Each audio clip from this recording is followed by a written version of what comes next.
It's still not rained yet this year.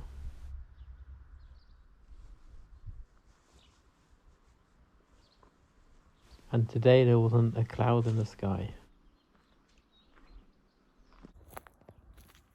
All day long.